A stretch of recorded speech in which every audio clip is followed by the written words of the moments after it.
علمتنا إنك أنت عليم حكيم واهدنا ووفقنا إلى الحق وإلى طريق مستقيم وعافنا واعف عنا واغفر لنا يا أرحم الراحمين ولا حول ولا قوة إلا بالله العلي العظيم العزيز العليم عدد كل حرف كتب وكتب أبد العابدين ودهر الداهرين صلى الله عليك يا منبع العلوم رب اشرح لي صدري ويسر لي أمري واحلل عقدة من لساني يفقهوا قولي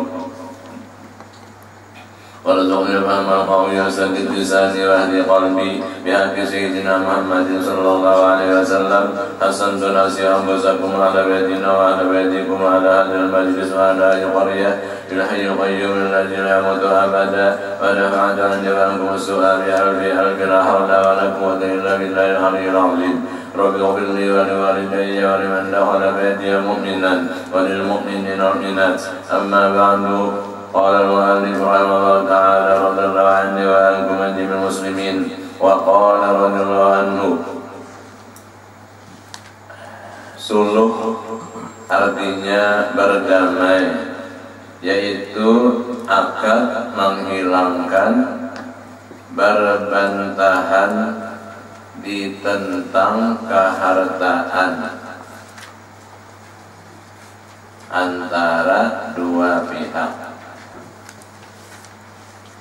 Jadi urusan atau masalah harta masuk dalam urusan hutang piutang, bisa dilakukan dengan masalah suluh berdamai bapatut.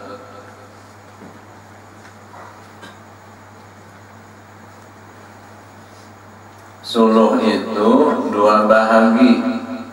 Pertama, suluh berdamai, berpatut, melepaskan.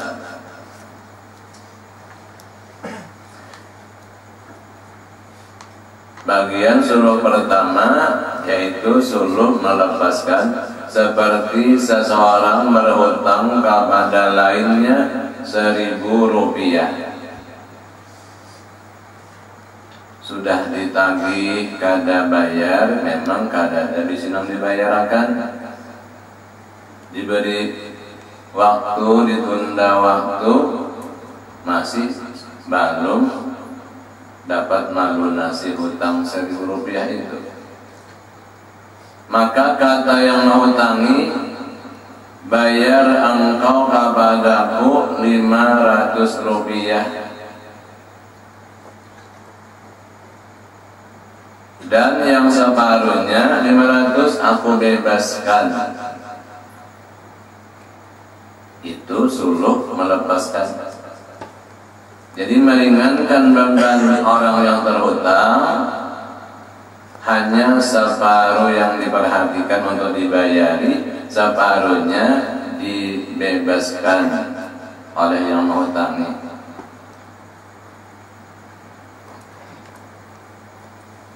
Jadi ngarannya jiwa muslim, perhatian kepada sesama orang Islam untuk meringanni beban pembayaran hutangnya. Ia terhutang 1.000 rupiah, lalu dipotong separuh. Ikam kewajiban membayar separuh, jadi 500 rupiah, separuhnya aku bayarkan. Itu suluh damai bapatut.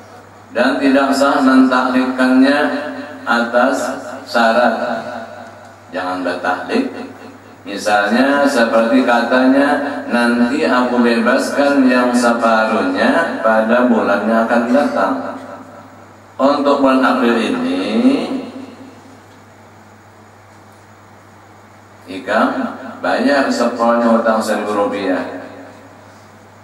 Bila sampai bulan Mei, separuhnya aku bebaskan. Itu ada sah.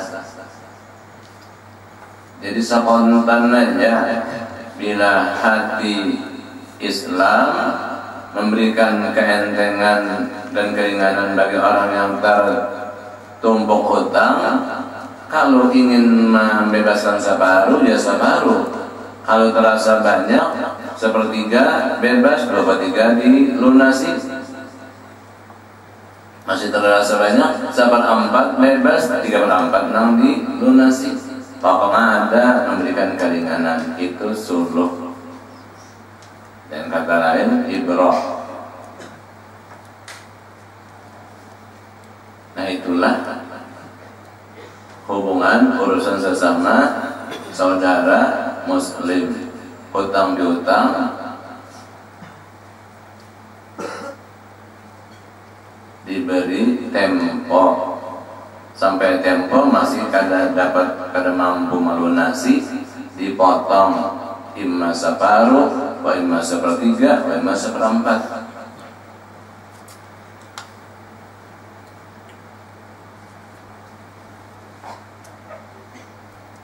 Masih ada mau bayar, barikan sepenuhnya.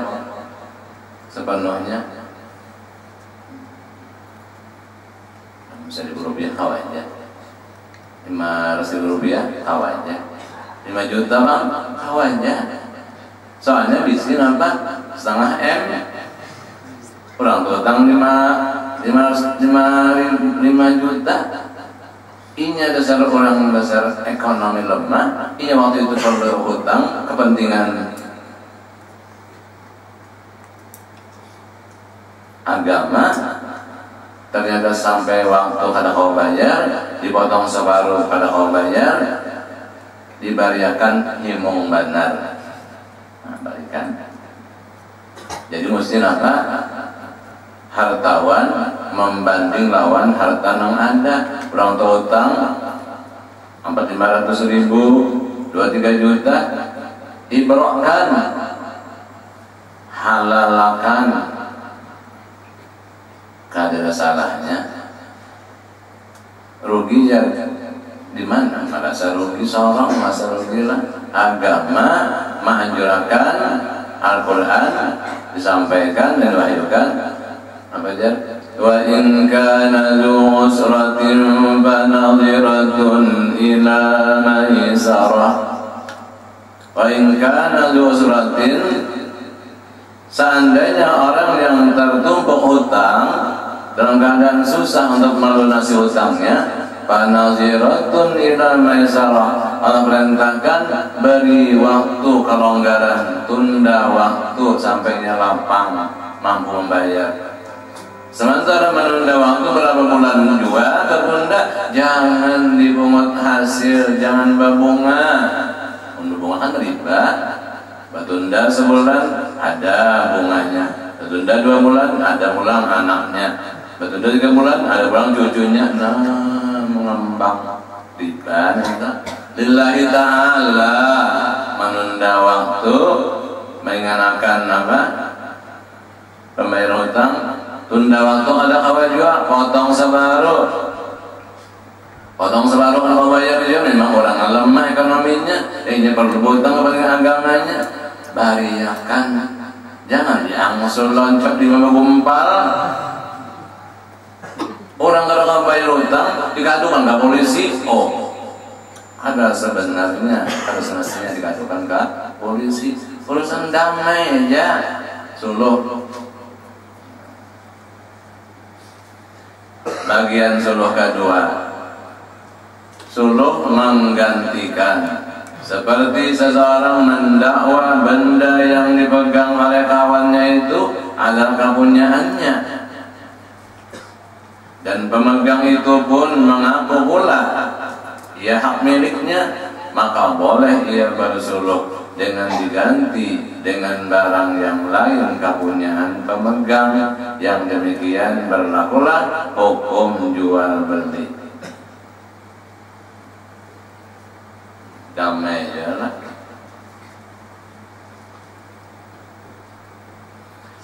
Bersuluh itu harus ditentang masalah kehartaan atau yang membawa kepada nilai harta, tidak benda, melainkan jika telah tetap hukum haramnya. Malahan bersuluh itu dituntut dalam agama. Firman Allah, wasulhu khair, bersuluh itu lebih baik.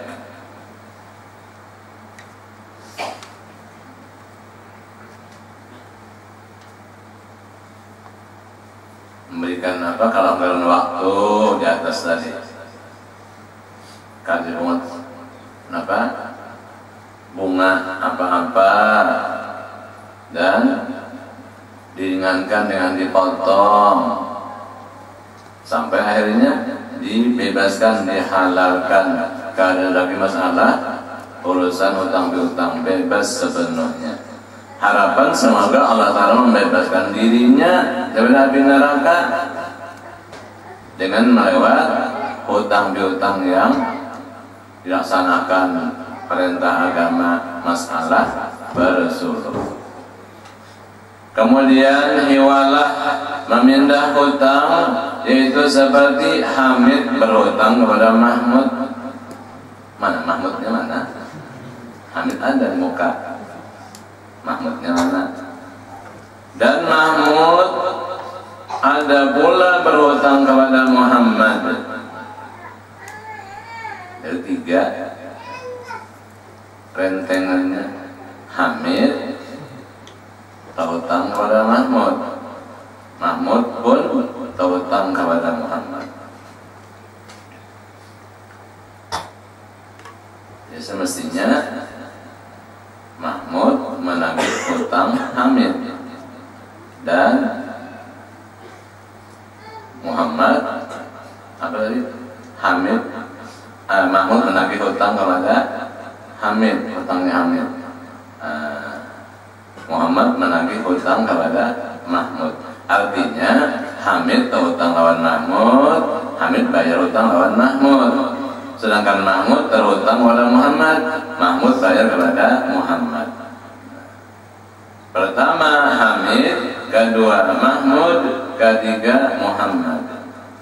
Mahmud boleh mengurusnya, mengurus hutang piutang dari penyelesaian kepada Muhammad, supaya ia menerima kepada Hamid saja. Jadi ujarnya si Mahmud, ya tadi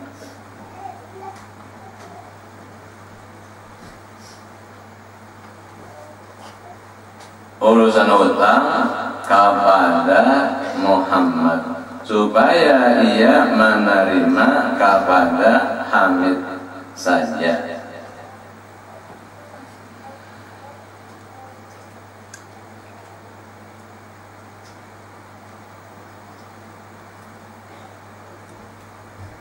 Jika Muhammad redha, demikian sahlah iwalahnya. Iwalah itu memindah hutang, bahasa kampung namanya pepandokan, pepandokan lah ya.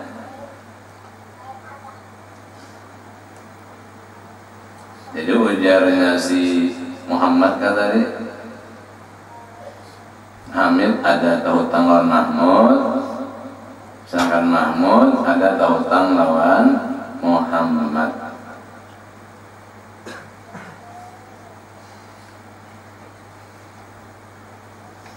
Imma sama anggaran nilai utangnya, imma berlainan, berlebih-lebihan. Sekadar jumlah hutang bisa dihiwalahkan.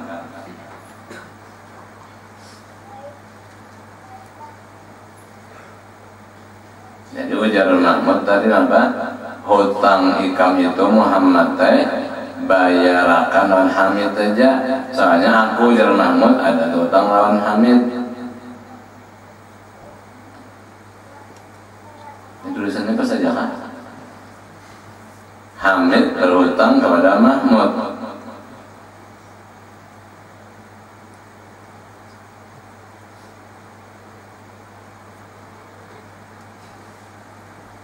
Mahmud ada pula berhutang kepada Muhammad.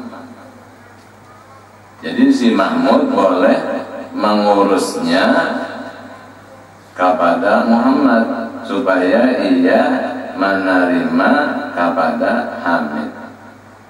Jadi ujarnya Mahmud, hutangku itu Muhammad ikam urus saja, ikam tagih aja lawan Hamid. Soalnya aku ada hubungan urusan Hamid hutang dua aku.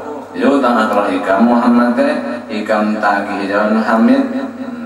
Jika Muhammad nang dihiwalahkan dipindahkan urusan tagih menagih hutang tadi ridha lamunnya kada senang undang ada hendak ini apa bari wala nggak tahu jauh Muhammad nggak tahu jauh sih seperti Hamid orangnya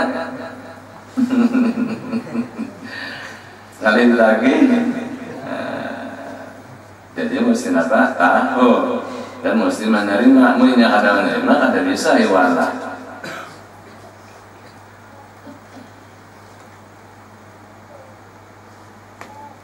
Punya kalau Hamid ini merasa beban ya, mana hutang Hamid lalu hutangnya apa dari kawan Muhammad dilimpahkan kepada menagihnya kepada Hamid. Lamun ridha sah hiwalahnya dan tidak disyaratkan ridha Hamid. Nah, Hamid ini kan urusan bapaknya apa? Urusan kepada Muhammad yang menagih. Ujar Hamid, aku berurusan Mahmud, kada. Mahmud sudah melimpahkan hutangnya. Karena aku menagih lawan hikam. Aku suka menagih hutangnya Mahmud lawan hikam. Soalnya hikam ada hutang lawan Mahmud. Biasa nang kawaba anunya apa namanya orang itu disegani dan lain. Jadi kita tenaga lemah lalu mahiwalahkan kepada orang yang hutang kita yang disegani. Nah bisa apa berurusan lawan orang disegani. Rukunnya hiwalah itu 6 perkara. Pertama yang mindah hutang Mahmud tadi mindah kepada Muhammad. Kedua yang menerima pindahan yaitu Muhammad.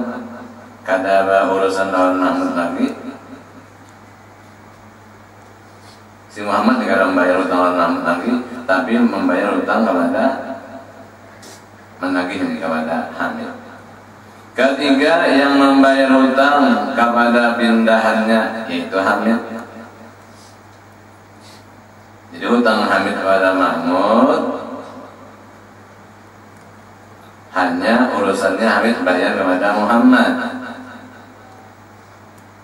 Kada bayar lagi kepada Hamid kepada Mahmud. Soalnya Mahmud ada juga hutang lawan Muhammad. Itu rentengannya. 6 rukun hiwalah. Pertama yang mindah hutang yaitu Mahmud. Kedua yang menerima pindahan yaitu Muhammad. Ketiga yang membayar hutang kepada pindahan yaitu Hamid. Keempat hutang Hamid ada dan hutang Mahmud kelima ada. Keenam lafaz akad dari Mahmud dan Muhammad. Ujar Mahmud, hutangku kalau hikam Muhammad lah orang bayari, hikam ambil aja pembayarannya lawan Hamid. Soalnya Hamid ada hutang lawan aku 1.000 rupiah. Ya sama nih. Hamid hutang lawan Mahmud 1.000 rupiah, Mahmud hutang lawan Muhammad 1.000 rupiah. 6 rukunnya. Rukunnya ke-6 lapas akad dari Mahmud dan Muhammad. Jadi ujar Mahmud, hutangku lawan hikam Muhammad lah, hikam ambil aja pembayarannya lawan Hamid. Soalnya Hamid ada terutang lawan aku sama hutang hikam juga. Aku aja Muhammad. Dan syaratnya itu 4 perkara. Pertama ridha Mahmud. Kedua diterima oleh Muhammad. Ketiga keadaan hak hutang itu tetap dalam tanggungan.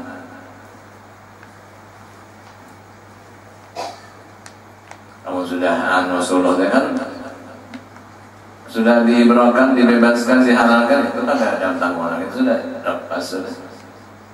Keempat bersamaan hutang keduanya pada jenisnya sama, kadarnya sama, bagainya sama, kemudian temponya, waktunya sama, berjangka sebulan.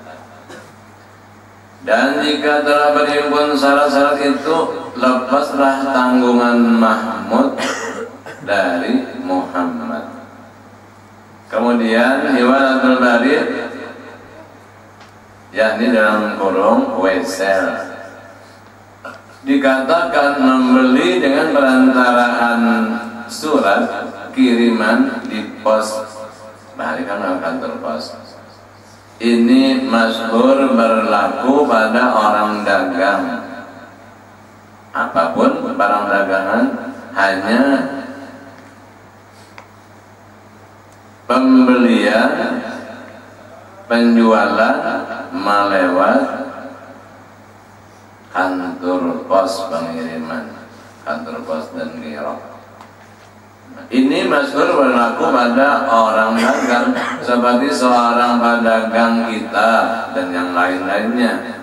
Jika ia hendak membeli, dalam arti memesan barangnya itu ke Surabaya, ini orang dagang kita, hendaklah ia mengirim satu surat yang terang alamatnya. Bahari pakai surat, ini pakai handphone. Kepada siapa yang dikiriminya surat tadi, dengan menyatakan kitab apa yang akan dibelinya. Jadi misalnya tadi napa Hamid pedagang kitab, mau napa misi toko kitab bermacam-macam, kitab yang bersangkutan dengan pondok, kirim ke Surabaya. Sudah tahu napa alamat lengkap orang Surabaya, sangat sudah napa berhubungan. Kitab ini sekian, kitab ini sekian. Serta dibayarnya harganya itu kepada orang pos. Pembelian seperti ini ada 4 syarat. Syarat pertama, menyatakan barang yang akan dibelinya itu sekira-kira tidak terserupa dengan lainnya, kada taparokta, kada terserbu, kada tapohuruf. Jika kitab, nyatakanlah nama kitabnya dan nama pengarangnya. Datang barang tepat dengan apa yang diterangkan dalam surat atau dalam hubungan dengan handphone.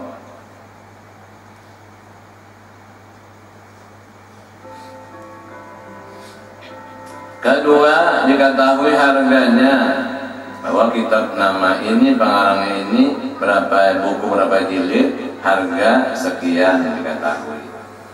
Ketiga, mengirim harganya serta ongkosnya lebih dahulu. Berapa jumlah harga kitab sekian biji kitab ini, pengarangnya ini, berapa ongkos kirim.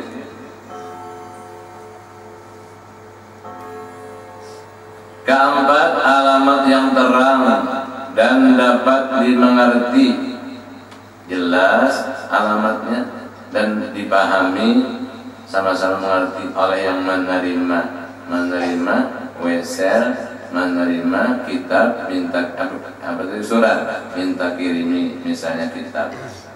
Dan jika tidak dikirim uangnya lebih dahulu, dikatakan pesanan dengan rembus.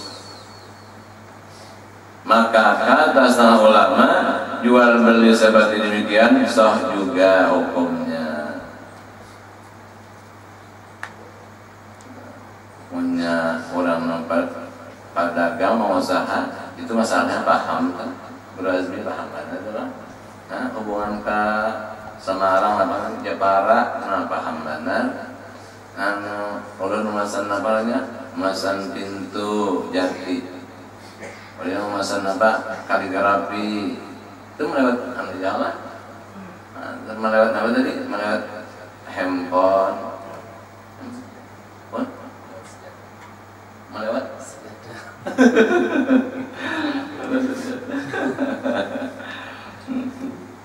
jadi apa? Dipesan barangnya dan diketahui apa hasilnya dan diketahui nilai harganya. Datang barangnya, pintu atau kaligrafi Bahkan yang dilanggar itu apa lagi? Kaligrafi itu adalah wazibin nasi namanya itu. Nah itu masalahnya sah. Ngarannya hiwalul barid. Bahari melewat apa? Melewat weser, surat, kantor pos. Oh ini langsung melewat handphone. Pedagang baju jadi, ya tak? Minta kirimi sudah berlangganan. Jadi langsung dari apa? Tanah Abang, Jakarta. Minta kirimin apa? 25 kilo. Barangnya begini-begini. Nah datang barangnya, udah tahu anggaran harganya, tahu jumlah nilai ongkosnya. Nah dikirim pembayarannya. Sudah maklum, tentu ada letak akad jual belinya di mana tadi pengiriman. Nah kirimi barang sekian, berapa jumlah harganya sekian, nah dikirim barang, diterima harga, nah dikirim nanti dijual belikan barang itu, dan dikirim harga artinya apa? Dibeli itu barang. Jadi kada repot dan kada mendatangi lagi ke lokasi barangnya itu. Kada salang belayar ke Surabaya, kada bersalang belayar ke Japara, langsung memesan. Itu hukum apa? Urusan jual belinya juga hukumnya sah. Dicarikan hukum sah. Karena apa?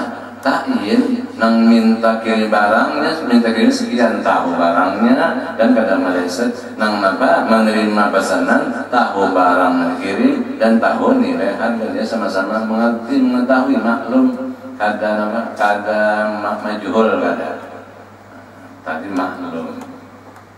Summa qala doman, masalah jamin. Ada nama menjamin. Wallahu subhanahu wa ta'ala.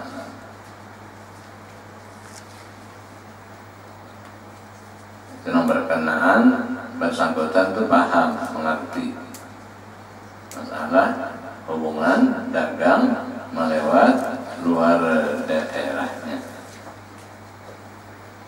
Wallahu subhanahu wa ta'ala. Al-Fatihah. Bismillahirrahmanirrahim.